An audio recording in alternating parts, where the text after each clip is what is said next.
Charles Duhigg is a guy, multi-best-selling author, and I have interviewed him twice for the Entree Leadership Program, another program that I host for Ramsey Solutions on the Ramsey Network.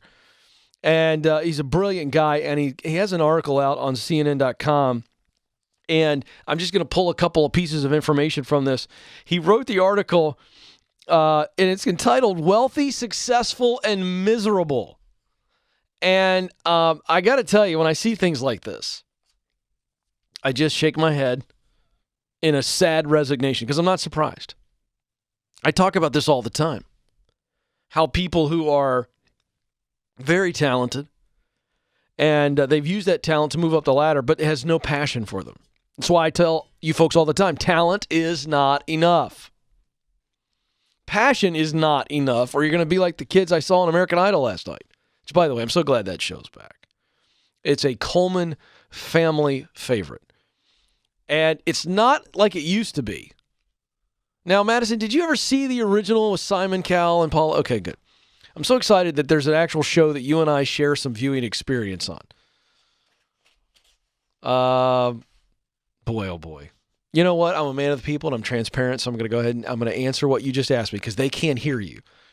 She said in my ear, "Oh, you don't watch The Bachelor," and I was about ready to say, no, I don't, which is true, but I'm 2 seasons removed from it. It was more than I could take. And I don't want any critiques. I don't want any emails. I don't want anybody asking me for my man card. I've been married almost 21 years. My wife loved it. And so when it first came out, she was watching it. And I'd sit down with her, and I, like a lot of guys, a lot of closet guy Bachelor fans, I was like, this is ridiculous. By the way, I'll get back to the CNN.com article in a moment, but this must be dealt with. This is good for my soul. A little bit of therapy. I'm always helping you people. Now I'm helping myself. I didn't like it at first. It was disgusting and grotesque and just ridiculous. I mean, like a sociology experiment of freaks. Okay? And then I got sucked in. Because we all like watching train wrecks, don't we?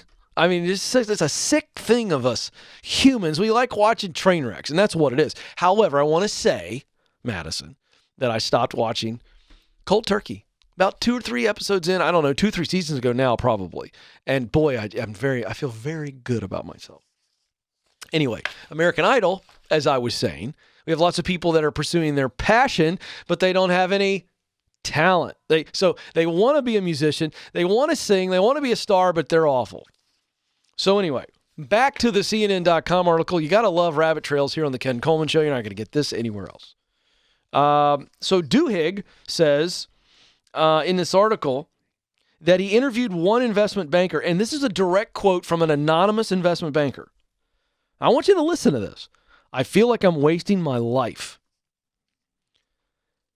This guy makes $1.2 million a year.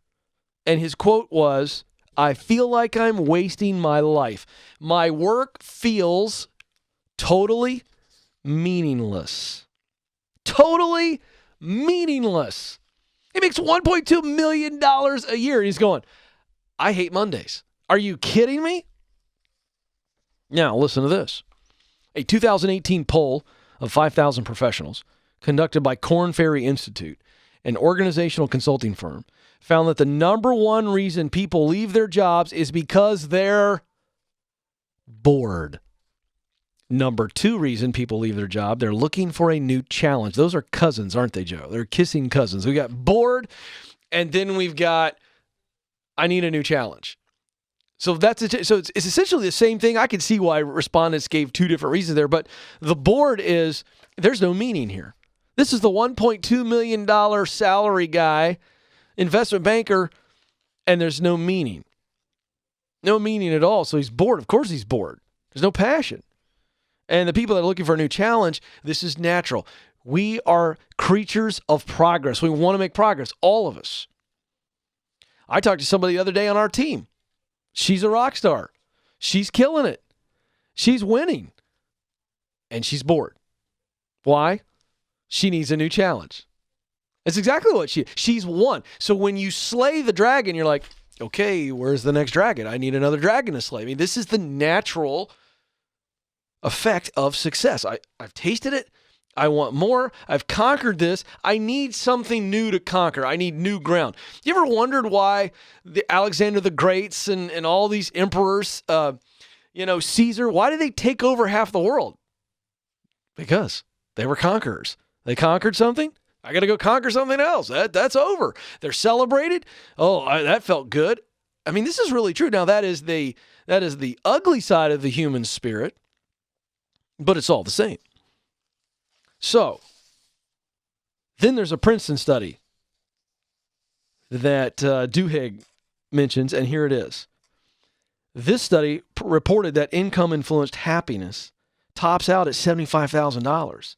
So that's why the guy making $1.2 million isn't scientifically proven to make him any happier. That $1.2 million, because they've done a bunch of research and they just found that there are people who might go from like 30 to 75,000. They're very, very happy with that. But once you make it to 75,000 and above, it's no longer money. Why? Because there's increase. It's the same thing about Caesar and Alexander the Great. If I'm talking to somebody right now on the show who's making 35 and in 6 months you're making 75, you're out of your mind excited. But what happens? You jump up several income brackets and now making 75, you go, well, that's not enough. So you go from lower middle income, right? And really, and then it's all of a sudden I'm upper middle class, and you go, well, I want more. 75 is not going to cut it. I need 125 to be happy. Do you see what's happening? The same thing. Alexander the Great conquers the country. Oh, it's not enough. I'm going to go conquer half the continent. Well, half the continent's not enough. Let's go get the whole continent. So why do I share these pieces of data with you? Some of you, for a moment, scoffed at the investment banker who's making $1.2 million and thinks his life is meaningless, but don't you dare.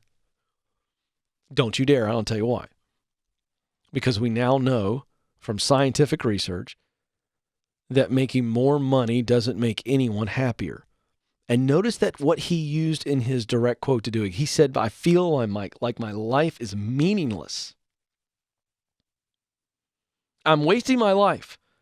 My work feels totally meaningless. He's wasted his life because his work doesn't have meaning. That's a scary, scary journey. Now, let me tell you something. You want to know what the path to suicide looks like? It looks like this guy, if he's not careful. Because once you start realizing that your work doesn't matter to you, you've got to be very careful. Because if you stay in that work, no matter how much it pays, no matter how safe the benefits are, or how great the benefits are, at some point you wake up feeling like this guy. And since the work doesn't matter, all of a sudden you start to think that you don't matter. And that is a 4-alarm fire. And I'm fighting that meaninglessness. I'm fighting it. Folks, that's why I talk about the formula for the sweet spot, is where you use what you do best to do what you love to do most. You can do it. You hear me walk people through it every day.